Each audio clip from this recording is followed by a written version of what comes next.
جس میں 8 دعائیں اور منقبتیں اہل بیت موجود ہیں۔ السلام علی الحسین یا زہرا یا زہرا ابو الفضل ابو الفضل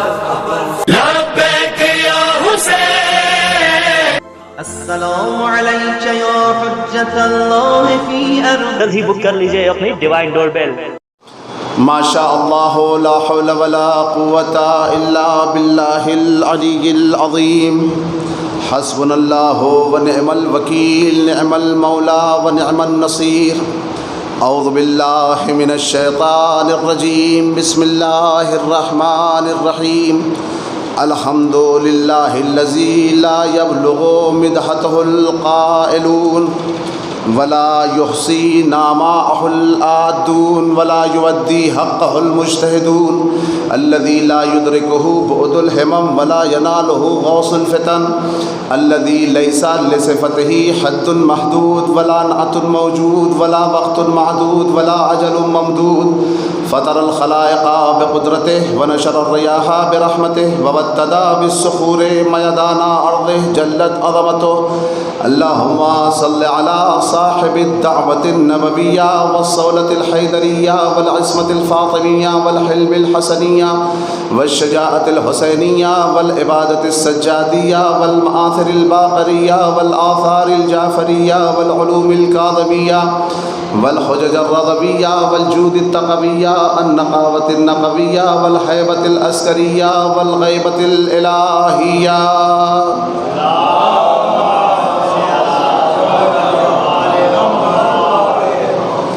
اما بعد فقد قال اللہ تبارک و تعالی فی القرآن الکریم وقولہ الحق وهو اصدق القائلین۔ بسم اللہ الرحمن الرحیم۔ ما آتاکم الرسول فخذوه وما نہاکم عنہ فانتہوا واتقوا اللہ ان اللہ شدید العقاب۔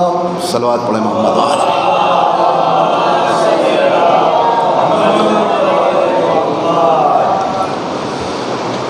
چند اشارہ ایام اعزاء کی مناسبت سے ملاحظہ فرما لیں کہ حسین و منی کا مطلب بتا رہے ہیں حسین و منی کا مطلب بتا رہے ہیں حسین، گلا کٹا کے شریعت بچا رہے ہیں حسین، گلا کٹا کے شریعت بچا رہے ہیں حسین، اور سجائے بیٹھے ہیں ہم بھی غریب خانے کو، سجائے بیٹھے ہیں ہم بھی غریب خانے کو، خبر ملی ہے کہ تشریف لا رہے ہیں حسین، خبر ملی ہے کہ تشریف لا رہے ہیں حسین، اور صدا یہ دیتا ہے دنیا کو ہر عزا خانہ، صدا یہ دیتا ہے دنیا کو ہر عزا خانہ، جو کوئی حر ہو تو آئے بلا رہے ہیں حسین، جو کوئی حر ہو تو آئے بلا رہے ہیں حسین، اور کرے گا خانہ کعبہ بھی اس زمین کو سلام، کرے گا خانہ کعبہ بھی اس زمین کو، سرزمین کربلا کو کرے گا خانہ کعبہ بھی اس زمین کو سلام، یہاں پہ اپنا مصلی بچھا رہے ہیں حسین، یہاں پہ اپنا مصلی بچھا رہے ہیں حسین، اور تبسم علی اصغر کو غور سے دیکھو، تبسم علی اصغر کو غور سے دیکھو، یزید ہار گیا مسکرا رہے ہیں حسین، یزید ہار گیا مسکرا رہے ہیں حسین، اور یزید تخت پہ بیٹھا ہے پھر بھی کانپتا ہے، یزید تخت پہ بیٹھا ہے پھر بھی کانپتا ہے، یہ سن لیا ہے کہ نیزے پہ آ رہے ہیں حسین،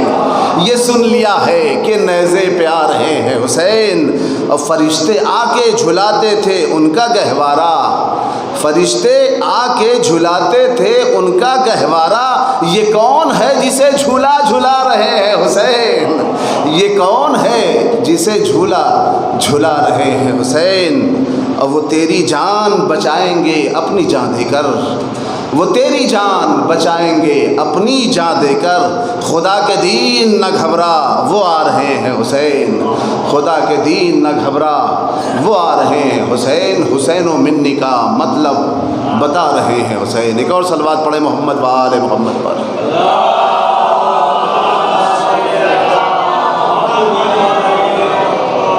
عزیزان گرامی قدر اور واجب الاحترام سامعین کرام،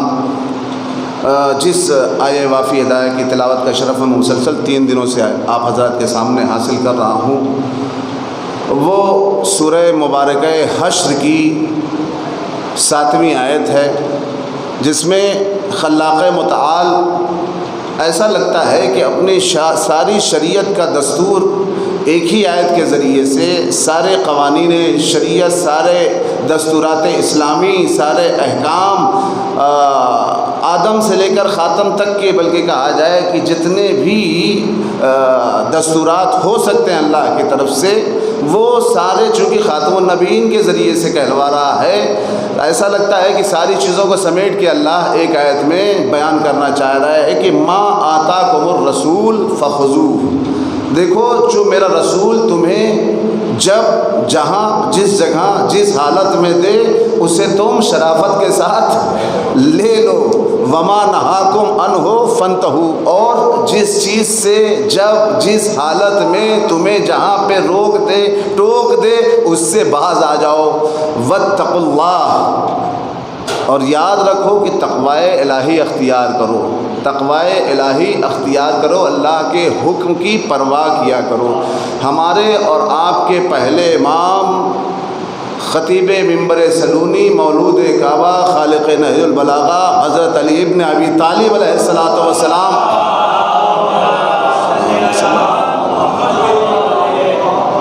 اس آیہ کریمہ کے ذیل میں اس کی تفسیر میں ارشاد فرماتے ہیں کہ واتقوا اللہ فی ظلم آل محمد، یعنی تم تقوی الہی اختیار کرو آل محمد کے اوپر ظلم و ستم ڈھانے سے۔ ان اللہ شدید العقاب، پھر آیت کا دوسرا فقرہ ہے ان اللہ شدید العقاب لمن ظلمہم، یعنی اللہ ان لوگوں کے لیے بہت زیادہ شدید عذاب کرنے والا ہے جو آل محمد کے اوپر ظلم کرتے ہیں۔ اب آپ سمجھے میسج کیا ہوا؟ میسج یہ ہوا کہ یاد رکھو رسول اللہ کے ذریعے سے اور اس آیت کے ذریعے سے اللہ ہمیں میسج دے رہا ہے کہ دیکھو آل محمد کے محبت کرنے والوں میں سے ہونا اور آل محمد کے اوپر ظلم و ستم اور ان سے نفرت کرنے والوں میں نہیں ہونا۔ ایک صلوات پڑھیں محمد و آل محمد پر۔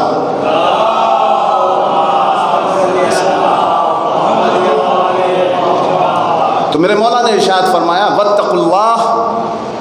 فی ظلم آل محمد،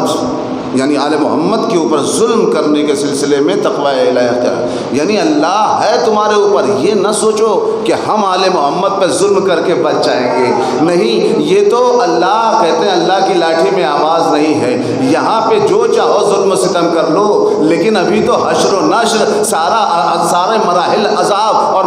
برزخ کے، اور اسی طریقے سے صراط، اور اسی طریقے سے سارے حساب و کتاب کا مرحلہ باقی ہے۔ آنا میدان حشر میں تو پھر سمجھ میں آئے گا کہ واقعاً ہم نے آل محمد کے اوپر ظلم کرنے میں ہمارا فائدہ تھا یا ان کے ساتھ محبت کرنے میں ہمارا فائدہ تھا۔ یہی وجہ ہے قرآن کہتا ہے یوم یقول الظالم، یعنی جس دن ظالم کہے گا کہ کاش ہم نے فلاں کو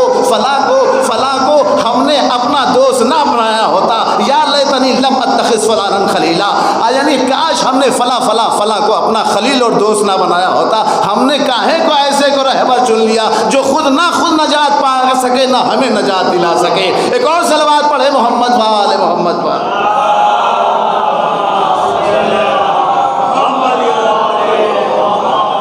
واتقوا اللہ فی ظلم آل محمد ان اللہ شدید العقاب لمن ظلمہم، یاد رکھو آل محمد پہ ظلم کر کے تم یہ سمجھتے ہو کہ ہم کامیاب ہو گئے، نہیں، یاد رکھو کسی بھی طریقے کا ظلم و ستم ہو، چاہے وہ جسمانی ظلم و ستم ہو، چاہے منصب کا کوئی مرحلہ ہو، یعنی منصب کے اعتبار سے بھی آل محمد کے اوپر ظلم ہوا ہے، اور اس کی وجہ یہ ہے کہ میں برابر دیکھیے ہمیشہ میں اپنی مجلسوں میں دونوں طریقے کی باتیں کرتا ہوں،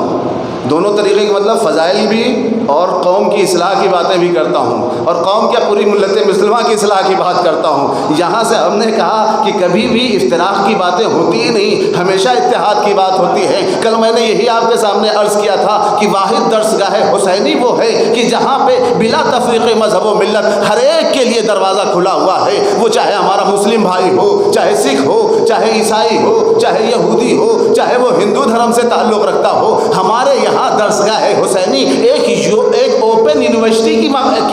کا مقام رکھتی ہے، یعنی ایک کھلی ہوئی درسگاہ ہے، ایک کھلی ہوئی یونیورسٹی ہے جس میں بلا تفریق مذہب و ملت بغیر کسی سن و سال کے قید کے یہاں پہ ہر کوئی آ کر درسگاہ حسینی سے اپنا سبق زندگی کو اچھی طریقے سے گزارنے کے لیے حاصل کر سکتا ہے۔ یہی وجہ عزیزو کل میں نے مثال دی تھی، دیکھیے جب ایک انسان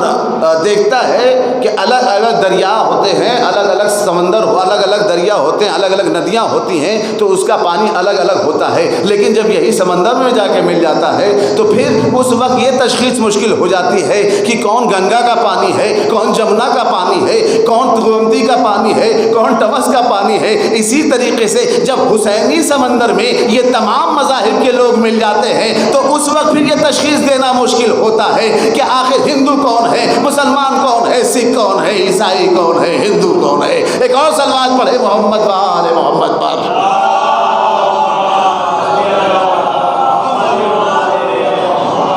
یہی وجہ ہے میں نے کہا در حسین پہ، شاید نے بہت اچھی بات کہی، در حسین پہ ملتے ہیں ہر خیال کے لوگ۔ یہ اتحاد کا مرکز ہے آدمی کے لیے۔ کیوں؟ اس کی وجہ یہی ہے کہ امام حسین کو وہ بھی چاہتے ہیں جو ذرا بھی اپنے اندر انسانیت رکھتے ہیں۔ اور عزیزو اس کے بعد میں نے کل آپ کے سامنے بات عرض کی تھی، اس کو چاہتا ہوں جلدی سے سبق کے طور پہ دہرا دوں کہ ملت مسلمہ میں ہمیشہ آل محمد کے اوپر میں نے کہا یہ ظلم کی ایک بارز مثال ہے، واضح اور نمایاں مثال ہے۔ آل محمد کے لیے کہا گیا الحسن والحسین سیدہ شباب اہل الجنہ، یا ان کے بابا کے لیے، اچھا اس کے بعد پھر یہ بھی ہے حدیث کا ٹکڑا یہ بھی ہے الحسن والحسین سیدہ شباب اہل الجنہ و ابوہما خیر منہما، یعنی امام حسن اور امام حسین دونوں جوانان جنت کے سردار ہیں، لیکن یاد رکھو ابوہما خیر منہما، لیکن ان کے بابا علی ان دونوں سے کہیں افضل اور برتر ہیں۔ عزیزو اور دوستو، جب ہمارے رسول کو ان کے چہیتے بیٹوں کو حسن و حسین کو ان سے آگے بڑھنے کو تحمل نہیں کر رہے ہیں رسول اللہ، تو ایسے ایرے غیرے نتھو خیرے کو علی کے اوپر کیسے کسی کو فضیلت دیتے ہوئے میرے رسول اللہ گوارا کر سکتے ہیں؟ ایک اور صلوات پڑھیں محمد و آل محمد پر۔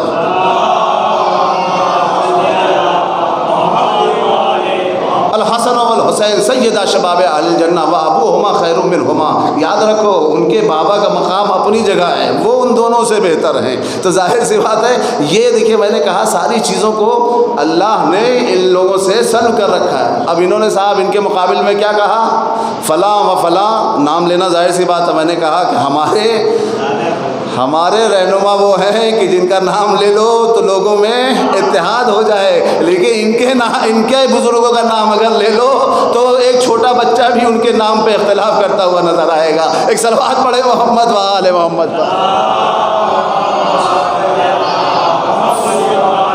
فلان و فلان سیدہ کو حور اہل الجنہ، فلاں اور فلاں جنت کے بوڑھوں کے سردار ہیں۔ صاحب ہر ایک کو اپنی تو میٹنگ جمانی ہے نہیں، اپنی کمپنی بنانی ہے، تو ان کو کچھ سمجھ میں نہیں کہا چلو بھائی ایک بوڑھوں کی انجمن، معاف کیجیے گا بزرگ، میں خدا نہ خواستہ کسی بزرگ کی توہین نہیں کر رہا ہوں، لیکن کیا کیا جائے، یہ المیہ ہے ملت مسلمہ کی طرف سے، تو ان کو کچھ نہیں ملا تو اور نہیں۔ اچھا آپ نے سنا ہوگا واقعی جو ہے اگر اللہ کسی کو عقل دیتا ہے تو بچوں کو عقل دیتا ہے۔ بچوں کی انجمن ہر جگہ آپ کو مل جائے گی، نوجوانوں کی انجمن، بزرگوں کی انجمن ہے نہیں، لیکن ان کو کچھ نہیں سوجھی تو اپنا ایک الگ 1.5 اینٹ کی مسجد اپنے الگ سے رکھ دی جو ہے۔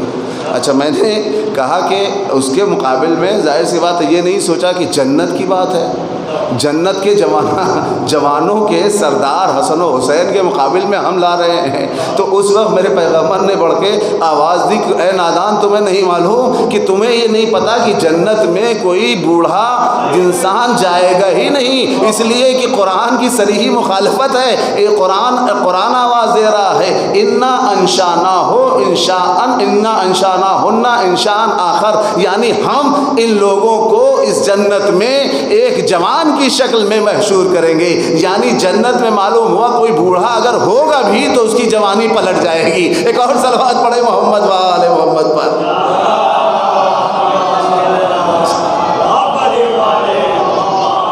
آل محمد کے اوپر یہ بہت بڑا ظلم ہے، میں نے کہا یہ ظلم کی ایک دوسری مثال ہے۔ اسی طریقے سے آپ دیکھیں،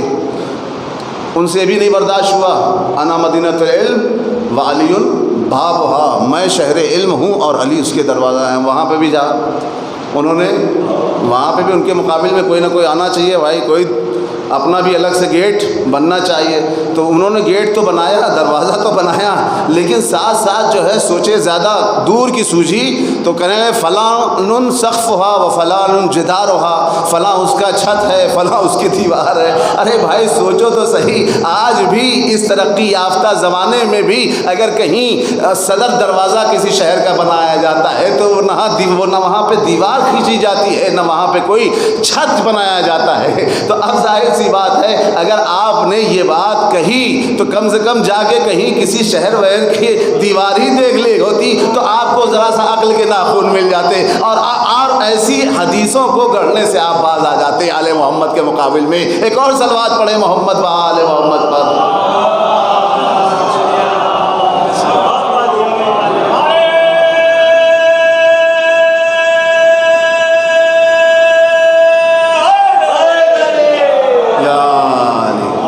دیکھیے میں نے کہا نا 1.5 اینٹ کی اینٹ ہر جگہ اچھی نہیں لگتی اٹھانی جو ہے، اب ظاہر ہے آل محمد کے مقام میں نے کہا یہ ظلم ہے، آل محمد کے ساتھ ظلم ہے،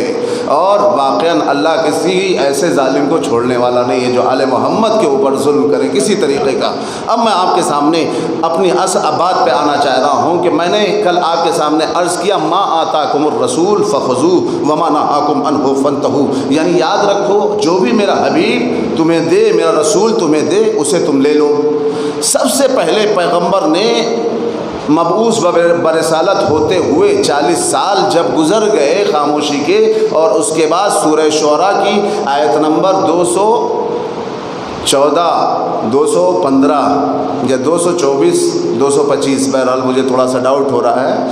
آیت نمبر سورہ شعراء کی جب یہ آیت بہرحال نازل ہوئی، وَأَنذِرْ عَشِيرَتَكَ الْأَقْرَبِينَ وَاخْفِضْ جَنَاحَكَ لِمَنِ اتَّبَعَكَ مِنَ الْمُؤْمِنِينَ، اے میرے حبیب اپنے قرابت داروں کو ڈرائیے۔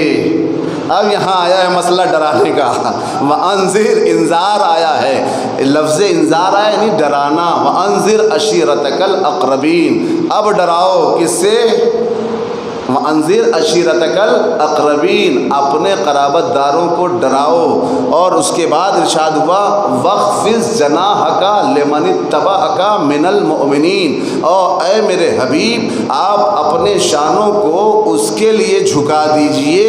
جو مومنین میں سے آپ کی اتباع کرنے والا ہے، جو آپ کے قدم بقدم جما کر چلنے والا ہے، راہ فرار اختیار کرنے والا نہیں ہے۔ جب وہ آپ پہ اپنی جان قربان کر رہا ہے تو اس کے مقابل میں آپ بھی اپنے شانوں کو اس کے مقابل میں جھکا دیجیے۔ تو اب اگر آپ دیکھیں تاریخ اسلام کا مطالعہ کریں تو آپ کو کسی ایک ایسے مرحلے پہ یہ واقعہ یاد آ جائے گا کہ جب خانہ کعبہ میں 360 بتوں کے صفائی کرنے کا معاملہ آیا، ان کی توڑائی کرنے کا معاملہ آیا، تو اس وقت میرے پیغمبر نے اپنے شانوں کو جھکایا اور کہا یا علی اب تم میرے شانے پہ چڑھ جاؤ اور چڑھ کر ان بتوں کی صفائی کر دو۔ اور عزیزو یہی ہوا کہ جیسے ہی رسول اللہ کے شانے پر میرے مولا علی جیسے ہی وہاں پہ چڑھے اور اس کے بعد رسول اللہ نے کہا یا علی ابھی تو اب تم کیسا محسوس کر رہے ہو؟ تو میرے مولا نے کہا یا رسول اللہ نہ پوچھئے، میرا نام تو ایسے ہی علی ہے، آپ نے اپنے شانوں پہ بلند کر کے نورن علی نور کا مصداق کر دیا ہے، سونے پہ سہاگا کا آپ نے بالکل منظر پیش کر دیا ہے۔ اور یا رسول اللہ ابھی تو مجھے ایسا محسوس ہو رہا ہے کہ میں اگر اپنے ہاتھ کو بڑھاؤں تو آسمان کو اپنے ہاتھ